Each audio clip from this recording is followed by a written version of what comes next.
One of the things that I always think about in the back of my mind is most of what we worry about never happens. I wish I could take credit for that. It's actually from a John Mellencamp song called For the Children, where he says, I have worried about many things, most of which have not come to pass. I wish I could take credit for that. It's actually from a John Mellencamp song. As I approach my work and as I approach my life, I just think, there's always these things that we're worried about. And, when you step back and say, most of those things that you worry about aren't going to happen, it can be liberating. I think that's powerful for leadership and that's powerful for all of life. And I like to think about things through the lens of return on invested time. How much time, effort, and energy is wasted worrying about things that you can't control, that aren't going to happen? Let's focus on the things that you can influence and can impact. I think right out from the gate, you've given our audience a tool that they can then use.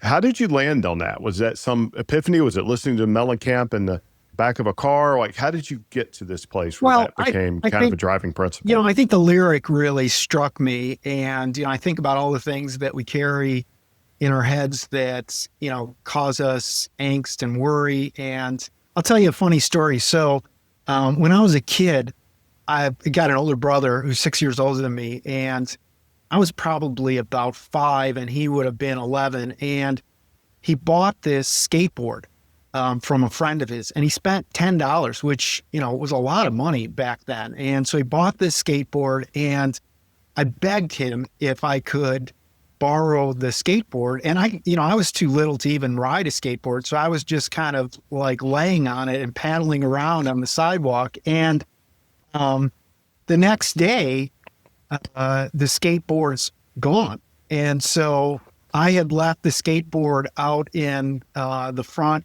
sidewalk, and someone must have taken it. And my older brother just got, totally enraged with me, right? And I'll still remember, like, he was like telling my mom, like, I never wanted a little brother, that kind of stuff. And so I felt bad about this, my whole life. And so when my brother turned 50, I bought him the exact same skateboard, like a retro skateboard. It was one of those hard plastic ones, kind of small.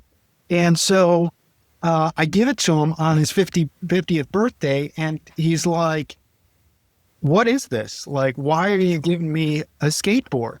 And I'm like, remember the skateboard that you had when we were kids and I like lost it the first day you got it?